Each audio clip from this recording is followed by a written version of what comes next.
صامدا متين رصينا سرمديا أزليا أبديا يتلى على رؤوس الأشهاد بكرة وعشية أحمده استكمالا لنعمته واستسلاما لقوته واستعصاما من معصيته ثم صلاة وسلاما دائمين على صاحب الرسالة اللفظية والمعجزة القولية قارئ القرآن بلا ورق مستعينا بالذي خلق محمد صلوات ربي وسلامه عليه.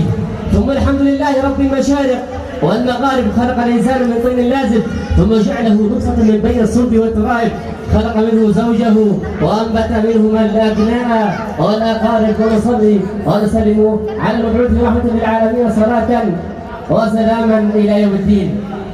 يا رسول الله قد جئت للناس بالقرآن معجزة من السماء فأمسى خاتم الكتب كتاب هد تسمى في بلاغته حتى تحدى فحول الشعر والأدب صلى عليك مليك العرش ما بزغت شمس وحلق طير في فضائله. بداية الدكاترة الأفاضل الأكاديميين الأعزاء الزملاء والزميلات السيدات والسادة أصحاب المكانة والفخامة والسعادة، نحن من لا نفتح إلا بالسلام والترحيب. هكذا كانت تفعل قبائل العرب سواء تجلت في القصائد أو الخطب. لذا سلام عليكم والسلام يقدم لرقمه قلب ونزل فيه فهو سلام عليكم أيها القوم إنما منكم إليكم جوهر القوم يفهم فلكم